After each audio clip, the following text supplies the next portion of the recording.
Never have an old conservative discipline about paying for what you spend. I'm up for re-election this year, and I'm going to remind everybody what I did at home, which is going to cost me politically. When I argued that we should freeze federal spending, I meant Social Security as well. This all may be a bit unfamiliar and confusing, so let's start by answering the question, what is Social Security? Social Security is a program first initiated by President Franklin Delano Roosevelt in 1935, and it was designed as a safety net to support retirees and the elderly. Shoot. I meant Social Security as well. Shoot. Social Security, and it was designed as a safety net to support retirees and the elderly. I meant Medicare and Medicaid.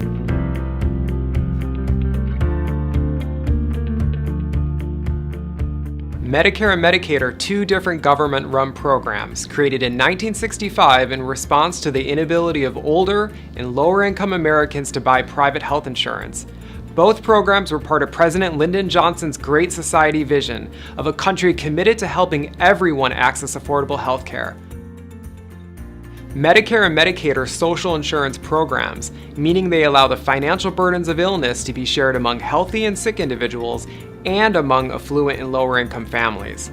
It's important to remember that Medicare and Medicaid are not the same. Medicare is a federal program that provides health coverage if you're 65 or older or have a severe disability, no matter your income. Medicaid is a state and federal program that provides health coverage if you have a very low income. If you're eligible for both Medicare and Medicaid, you are known as a dual eligible, and Medicare and Medicaid will work together to provide you with a very good health coverage. I meant Medicare and Medicaid. Oh, wow. Oh, wow. Oh, wow. I meant Social Security as well. And I not only tried it once, oh, wow. I tried it twice, I tried it the third time, and I tried it the fourth time. Oh my God. I can't. Did you see that? This is not something they made. This is some professional, like, and this is in different areas. What the? I meant veterans benefits. I meant every single solitary thing in the government.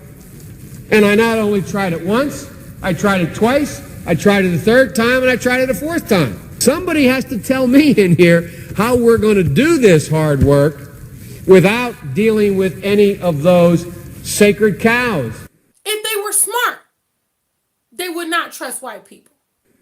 Ladies and gentlemen, the American people know we have to fix Social Security. They know we can't grow our way to a solution. They know we're going to have to make some tough decisions. They're ready to make these decisions. They're ready to step up. We have to be ready to straightforwardly tell them what we're about to do. Paul Ryan was correct. When he did the tax code, what's the first thing he decided we had to go after? Social Security and Medicare. My name is Sylvia, and every day I live under the fear that ICE is going to separate my family. Usted ha defendido a 3 millones de deportaciones que ocurrieron cuando Obama era presidente. I have heard that you have defended Obama's record of 3 million deportations that happened over the 8 years that he was in office. Y por eso es difícil confiar en usted. Yo quiero saber si usted es elegido presidente, podría poner fin a las deportaciones el día de su primer día de mandato. Because of the deportations were so high under the Obama administration, it is hard for me as an immigrant to trust you. And I want to know, if you were to be president, will you stop deportations on day one through executive action? No. I will not stop all deportations. I'll prioritize deportations. Only people who committed a felony or a serious crime.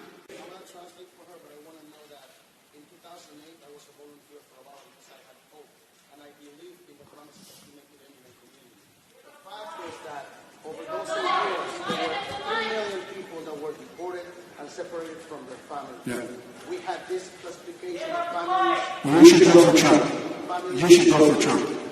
No, I'm not. I'm not going to do that. But I want to make sure that immigrant families and people like Sylvia are not afraid. And you have the power as a candidate to actually commit to stop all deportations from day one through executive action, and we want to hear you say that. I will not stop all deportations if you commit a crime that's a felony. Not one more. Deportation! Okay. Well, Deportation! It's okay to say Joe Biden is not perfect. I'm just wondering why we should vote for voted for a war in Israel. Thousands of our brothers and sisters, countless rockets.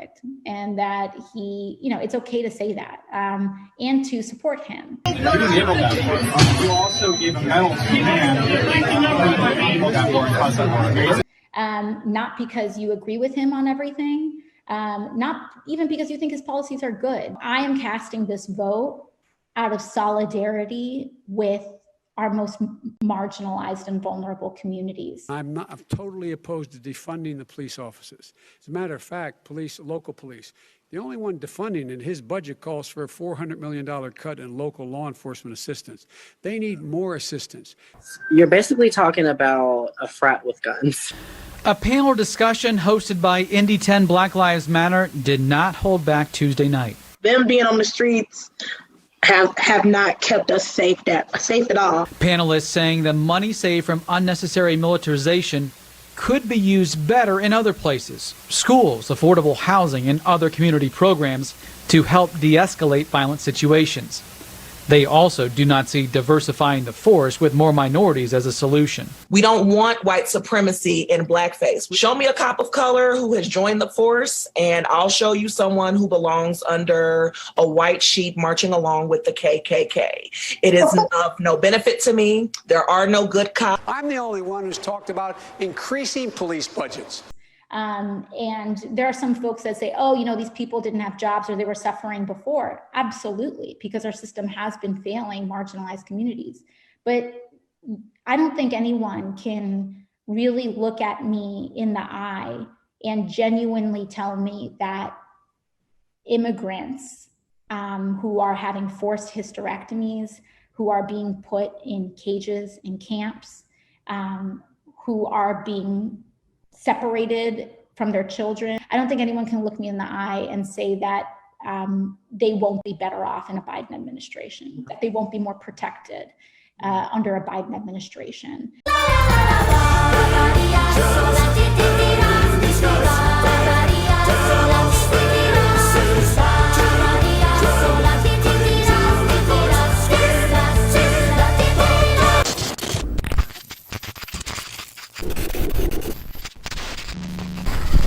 If we're talking about rhetorical strategies that I can adopt to get other people to vote for Biden, I'll be working on that over the next 6 months. I got my Biden merch, baby. I got the shirt. I got the hat. I'm riding with Biden. I'm going to be up here. I'm going to give people great arguments, okay? So I've said this before. This is not new. This shouldn't be surprising to anyone who watches my content. I say the N-word sometimes in private. I always say it in a non- or anti-racist context. I never call people N-words or anything like that. It's like Joker movie stuff. I've used this example before, but I'm going to give it as an example, and we should all be able to recognize this. Here is an example of using the N-word in a way that I don't consider to be racist, even if you're white, okay? Donald Trump is probably the worst president America's had in the recorded time that we've had presidents. Woodrow Wilson was a racist. He introduced Jim Crow to Washington, D.C. Although implemented by his subordinates, President Wilson defended racial segregation in his administration as in the best interest of blacks. Segregation in federal employment was seen as the most significant blow to black rights since slavery. Jefferson didn't free his slaves, and that is that Jefferson did not see or professed not to see the possibility of an interracial republic, the coexistence of freed former slaves with their former masters. There are lots of reasons for this. One would be his notion of what a republic is based on the full equality of citizens. He sets a high standard for citizenship, and the irony of that is that it means that those people who, by his estimation, don't reach that high standard can't be citizens. He was somewhat progressive on slavery as a young man, as much as a young slave owner could be in the Virginia of his time. His whole life was made possible by slavery. His first memory was being handed on a pillow to a slave to be taken on a horseback ride. His last hours were spent with a slave being the only person who understood what he was signaling with his eyes on his deathbed, and the slave adjusts the pillow.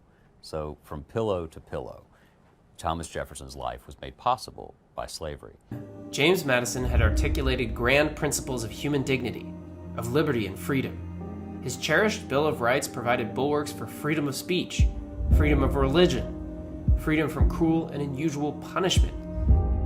But Madison's country excluded a huge chunk of its population and set the new United States up for perpetual racial conflict and disunity. So let me take you back to 1971, and it was Reagan, who was, by the way, the governor of California at the time, was on the phone with then President Richard Nixon. And so during this conversation, Reagan referred to leaders of African nations as, quote, monkeys. And then President Nixon gets in his own dig. Here you go. And last night, I tell you, to watch that thing on television as I did, to see those monkeys from those African countries, damn them, they're still uncomfortable wearing shoes. Well, and then the tail wags the dog there, doesn't it? Yeah. The tail wags the dog. Presidents who owned slaves while they were in office. George Washington. When you won the revolution, how many of your soldiers did you send from the battlefield to the cotton field? How many had to trade in their rifles for plows? Can you blame the slaves who ran away to fight for the British? Because at least the redcoats were honest about their oppression. Thomas Jefferson, when you told Sally Hemings that you would free her children if she remained your mistress, did you think there was honor in your ultimatum? Did you think we wouldn't be able to recognize the assault in your signature, just raping your slave, when you disguise it as bribery, make it less of a crime? When you wrote the Declaration of Independence, did you ever intend for black people to have freedom over their bodies? James Madison. When you wrote to Congress that black people should count as 3/5 of a person, how long did you have to look at your slaves to figure out the math? Was it easy to chop them up? Did you think they'd be happy being more than just half human? James Monroe. When you proposed sending slaves back to Africa, did black bodies feel like rented tools? When you branded them, did the scar on their chest include an expiration date? When you named the country Liberia, were you trying to be ironic? Does this really count as liberation? Andrew Jackson. Was the Trail of Tears not enough for you? Was killing Cherokee, Choctaw, Creek, Seminoles not enough to quench your imperialism?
New York was a segregated city. Blacks have no political power. So some blacks are saying, why should we be fighting for this nation and these, white people who are oppressing us?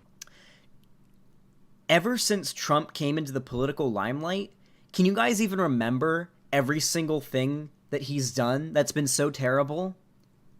No, you can't. You literally can't remember all the shit that he pulls because every single day it's something new. Do you remember when there was like a bunch of evidence out that he had Or what about, okay, so let's go back to like the furthest back drama with Trump that I can remember. The grab him by the pussy comment. Okay. And then Trump lying. What about how Trump lies about fucking everything? It's tiny shit too. Tiny inconsequential shit too that is easily falsifiable. That's fucking terrifying. A political leader who is willing to lie, bald-faced lie to the public about provably, demonstrably untrue things is transition campaign trail and a rare apology. Senator Bernie Sanders apologized to former Vice President Joe Biden in an exclusive interview with CBS News. Joe and I have strong disagreements on a number of issues, and we'll argue those disagreements out. But it is absolutely not my view that Joe is corrupt in any way. $250,000 for me, all legal. And then you call me after I'm elected and say, Joe, I'd like to come and talk to you about something. You didn't buy me, but it's human nature. You helped me. I'm going to say, sure, Lynn, come on in.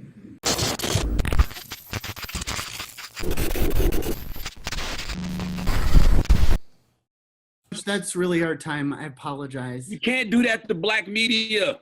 I can't do that to white media and black media because my wife has to go on at 6 o'clock. Okay. Oh, I'm in trouble. Listen, you got to come see us when you come to New York, VP Biden. I will. It's a long way until November. We got more questions. You got more questions, but I tell you, if you have a problem figuring out whether you're for me or Trump, and you ain't black. It don't have nothing to do with Trump. It has to do with the fact I want something for my community. You know, thanks so much. That's really hard. Whew. That's some good. That's some potent cringe right there, baby. That came out of nowhere too. Man, it wasn't even after like a heated exchange or like he wasn't rebuking a bunch of accusations that Trump would be better for black people. He just threw it out there. And then afterwards he smiled. Like, look at his face. I tell you, if you have a problem figuring out whether you're for me or Trump, and you ain't black. It don't have nothing to do with Trump. It has to do with the fact. Look, he's got, look at him. He's like, yeah, got him. I got you, Jack. You're not even black. Oh man, no, that's actually really bad. He could say something along the lines of, if you're having trouble deciding between me and Trump, then I wonder how in touch you really are with the problems of the black community. And then he does like a big smile. If he did that, I mean, maybe it comes off like a little, maybe like a little tone deaf talking to a black guy or whatever, but that would have been fine. That would have been totally fine. Condescending? I think that would have been fine. That's still kind of racist. I don't think that's kind of racist because it's true. Wait, I'll defend that. Bring a black guy on. I'll defend that. Yeah. If you think there's even a fucking question for who'd be better for the black community, whether or not you're black, then I really do wonder if you're in touch with the problems of the black community. Derek, you're muted. You're muted, Derek. I'm there. President-elect, you've mentioned more than once how the black vote saved you in your races in the Senate in Delaware. You've talked about your friendship with Mouse. We are now saying the black community have stood up in this election cycle.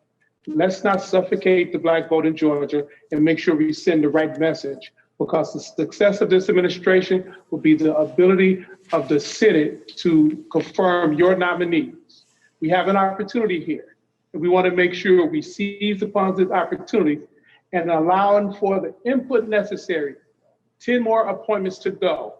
A lot of people in our community are getting a little anxious because they are not seeing enough of the progress they thought they would have seen at this point. Let's not disappoint them, and let's not get to a place where voters in Georgia begin to second guess. Okay, let me respond. I've got to go. Let me respond. There's a lot to respond to here. Let's get something straight. You shouldn't be disappointed. What I've done so far is more than anybody else has done this far. Okay? Number one. Number two, I mean what I say when I say it. I mean what I say when I say it. I'm the only person who's ever run on 3 platforms that I was told could not possibly win the election, and I never ceased from it. One was on restoring the soul of this country because of what I saw happen in Charlottesville. That was it. No one else was talking about it. The words of presidents matter. Nobody else. No progressive. was talking about. I did. My son Bo used to have an expression. He'd say, remember, Dad, home base. It ain't worth the job if I can't say what I believe. I didn't want to run this time. I ran this time because of the racist son of a gun who was president of the United States of America. That's why I ran. And you'll remember, a lot of you told me talking about the soul of America was going over people's heads. They didn't know what we're talking about. The words of a president matter. What a president says matters. And you've never seen me shy away. In the middle of the debate, I called him a racist. In the middle of the debate with him, I took on white supremacists. I'm the guy that took on every single time somebody was threatened in this country. The only white boy you know who did it, period, out there. Every single time. Put more police officers on the streets, if we can build more courts, have more prosecutors, if we will commit ourselves to be as outraged about crime as the people who are victims are outraged, I believe we're going to begin to turn the tide, and I believe this bill is going to be an important part of it. I yield the floor. Senator's time has expired. Senator from Delaware. Madam President, I yield myself 3 minutes. We most times are on opposite sides of issues. This time we're on the same side, but it is. I realize in this business it's difficult for us to, notwithstanding the fact we're personally cooperating on this bill, for us to dismiss the prospect of some partisanship. Let me set the record straight on this bill. The underlying bill, which is now the Biden-Hatch bill, was the Biden bill. A guy named Biden wrote that bill, and he wrote that bill by going down and sitting down with the President of the United States of America, not with his Attorney General, not with anyone else, with Bill Clinton, President of the United States of America, who between the time he got elected in November until the time he was sworn in, called me at my home on 6 separate occasions, and he unfortunately doesn't need a lot of sleep. Sometimes literally, and I say this on the record, as late as 11:30 at night, to discuss why I wasn't moving quicker on the Biden crime bill from before. I sat with him, not with his Attorney General. He wanted 100,000 policemen. He does not view this as a social issue as opposed to trying to bring peace and security to the streets. As governor of the state of Arkansas, he presided over, as governor, the execution of individuals within the state and the death penalty. He supports the death penalty. He is the fellow who insisted that I bump this up from initially to when I said, where are we going to get the money? He said, well, all I know is I want 100,000 cops. I made that commitment. He had endorsed the Biden crime bill as a candidate when he ran. He is the one who talks about the need for stiffer penalties. So notwithstanding the fact some of the old Democrats and former presidents who were Democrats before Carter, I suspect, I don't know who we're talking about here, but in the old days, it is true. When Richard Nixon was running for president, Richard Nixon used to talk about law and order, and the Democratic response was law and order with justice, whatever either one of those meant. I never knew. I was running then in 1972. I didn't think Richard Nixon knew what it meant, and I didn't think the opposition knew what it meant. This president is very, very straightforward and simple. He knows there are 2 basic steps here. One step is you must take back the streets. And you take back the streets by more cops, more prisons, more physical protection for the people. He also understands what my friend from Texas understands, and he doesn't talk a lot about, but he signed on to in this bill. He also understands there's a need to keep people who are first-time offenders, who are nonviolent offenders, or who are potential time offenders who haven't gotten, I yield myself an additional 3 minutes, who, in fact, are people who are getting themselves into the crime stream for the first time, that they should be diverted from the system. I hope that we will have ended, once and for all, this notion that is a hangover from the 60s, that somehow Democrats are weak on crime and Democratic presidents are weak on crime and Republicans are tough on crime. The truth is, every major crime bill since 1976 that's come out of this Congress, every minor crime bill has had the name of the Democratic senator from the state of Delaware, Joe Biden, on that bill, and has had a majority vote of the Democratic members of the United States Senate on the bill. So one of the things I want to do in addition to ending crime is end the political carnage that goes on when we talk about crime. Crime is not Democrat or Republican. Making the streets safe is not a Democratic or Republican issue. This is one of those issues I hope this passage of this bill will be taken out of the gridlock category and moved into an emerging consensus. And the consensus is as follows, and I will cease when I finish this statement. The consensus is, A, we must take back the streets. It doesn't matter whether or not the person that is accosting your son or daughter or my son or daughter, my wife, your husband, my mother, your parents. It doesn't matter whether or not they were deprived as a youth. It doesn't matter or not whether or not they had no background that enabled them to become socialized into the fabric of society. It doesn't matter whether or not they're the victims of society. So look, all I'm saying here is, guys and ladies, we're on the same exact page. You know what, America? Things have not gone well. We're having a hard time. We are. Between the plague, the quarantine, the oppressive policing, the unrest in the streets, the rising tide of fascism, the criminal negligence of a president who's refused to admit the danger of a disease that has killed 200,000 people and counting. Of course, there's going to be some trumpet in the comments saying, it's not that big a deal. Calm down. People die all the time. Funny, that's not what you said about Benghazi. We kind of need a hero to lead us out of the darkness. And unfortunately, Uncle Joe is not really the man for the job. I was a Bernie supporter, and I regret not being more vocal about it when I had the chance. Why?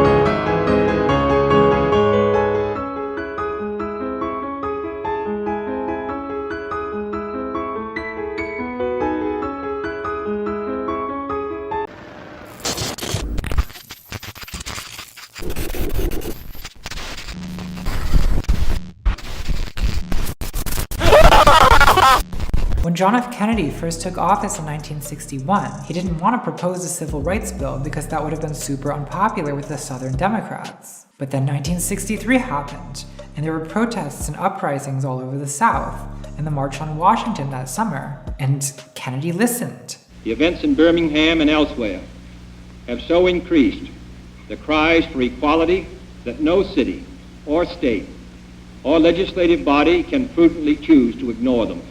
He was moved by the protests, and he responded by introducing what became the Civil Rights Act of 1964. But what if Kennedy hadn't been president in 1963? What if some fascist had been president? What if Trump had been president? We might not have gotten a Civil Rights Act. So it does matter who's president. It actually matters a lot. You can't have a poll tax. They can say you can't have a gas tax or a cigarette tax or anything else. The federal government's telling the states pretty tough what their business is. Now, you can say that they can't discriminate, but I've got to prove that it discriminates, and I can't prove it in Texas. There are more niggers voting there than there are white folks. There are more of them buying poll taxes than there are white folks. Higher percentage of them. And I can't show that the literacy test is discriminate against because they haven't got any. They got no test at all. Just by God, anybody that can get up and pay $1.06 can vote.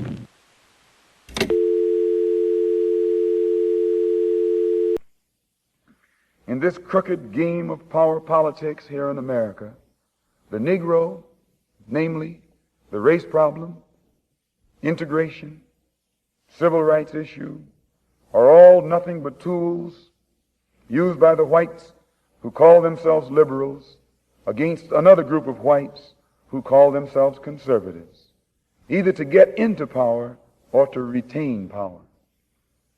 Among whites here in America, the political teams are no longer divided into Democrats and Republicans. The whites who are now struggling for control of the American political throne are divided into liberal and conservative camps. The white liberals from both parties cross party lines to work together toward the same goal, and white conservatives from both parties do likewise. The white liberal differs from the white conservative only in one way. The liberal is more deceitful, more hypocritical than the conservative. Both want power, but the white liberal is the one who has perfected the art of posing as the Negro's friend and benefactor. And by winning the friendship and support of the Negro, the white liberal is able to use the Negro as a pawn or a weapon in this political football game that is constantly raging between the white liberals and the white conservatives. The American Negro is nothing but a political football, and the white liberals control this ball through tricks or tokenism, false promises of integration and civil rights. In this game of deceiving and using the American Negro, the white liberals have complete cooperation of the Negro civil rights leader, who sell our people out for a few crumbs of token recognition, token gains, token progress. When you are an opposition wing or an opposition party, you don't step aside and encourage people that commit evil acts. You don't step aside and say, wow, congratulations that you are going to be the potential next vice president and go and continue murdering Palestinians or putting black people in jail because they smoke marijuana, keeping people inside the slave labor, the prison system, using them as slave labor and not giving people health care. You don't encourage that. That's not an opposition. Stop making excuses for people that are fucking you over. They were being attacked by their own party. They were calling Ilhan Omar an anti-Semite. They were calling Rashida Tlaib a traitor to her country. Right? They were making fun of AOC and the squad saying, oh, it's just 4 people in the party and they don't mean anything and they're insignificant. And now all of a sudden, the squad turn around and they start congratulating these people and giving them terms of endearment and saying you should go and vote for them. You know, Nancy Pelosi, that's Mama Bear of the Democratic Party. You know And I'm not a big fan of Medicare for all. And she's not representing us. She's not. She's representing her interests. She needs to retire. She does. If Hillary Clinton had won, I was ready to go home. She's out of touch with what's really happening. Ilhan Omar, endorsed by Nancy Pelosi. But here, Ilhan Omar, a few hours ago, she's posting that she's happy about this. Right? She's celebrating the endorsement, effectively. And she says, in this house, we fight. Hashtag for the people. Really? Wow. What exactly is it that you fight for? Regime change in Venezuela? And they literally voted for them, right? AOC voted for Nancy Pelosi to be Speaker of the House. So who brought the other to their side? Did the squad, did the progressives bring the establishment to their side? Or was it the other way around? We both know it's the latter, not the former. This is about a continued pattern. This is about a cycle that you see every single election and every single goddamn day, but especially in the elections. And they tell you, oh, it's okay. We got to vote for these people and then we can pressure them once they get into office. No, that's not how this works. That's not how this works. You don't just roll over and then expect them to give you what you want. No, you're getting it twisted. Okay? I don't tolerate this. By principle. By principle, I do not tolerate this. I don't applaud, I don't congratulate, I do not celebrate, I do not advocate for people like Kamala Harris and Joe Biden who are fine with massacring Palestinian children and putting black people in jail. I do not applaud that. If you applaud that, fuck you, there's something wrong with you. You have no backbone, you have no spine, and you have no morals, okay? I reject you. I reject these people. I do not stand or tolerate this for 1 second. And if you do, there's something wrong with you, pal. So, over the last 4 days, the Democratic National Party held a convention. a lot of people, you know what I mean, getting up there and talking, and, you know, everybody really, you know, eating it up, you know, throwing their hands in the air like they just don't care damn near. So it's you know, what I didn't hear is what's in it for us? What's in it for the black community besides the same old thing we've been getting from these parties? What's in it for us, for real? You know, I didn't hear anybody mention a contract with Black America. And I don't know why, because it's one of the most comprehensive reform documents that's come about in a long time that could really address the problem. The way it look, they don't have a plan. Everybody's, you know, talking about get Trump out, get Trump out, get Trump out. If you vote, that's going to happen on the first day. So now what? Trump out, now what? What? What do we get in the first 100 days? That's what we're trying to figure out. What do we actually get that they could give us overnight like that? They just pulled $3 trillion out their ass and gave it to their friends. That's American taxpayer money. That's your money that they just gave away. And then there's 42% of black businesses closing. None of that money. Where's our fucking bailout? Where's the bailout? Not the PPP loan that they didn't give us. Where's the bailout? I don't want to hear about deficit. I don't want to hear about what our generations gonna have to pay. Because if we don't have shit, they ain't gonna have shit anyway to pay nothing. So we got to start something right now. Democrats don't seem like they got a plan. Republicans don't seem like they got a plan for us. So how the hell you gonna vote for them? Make them earn that vote. They can start today. They ain't got it yet. They can start today. Make their ass earn that vote, man. Stop playing with these people, and they'll stop playing with you.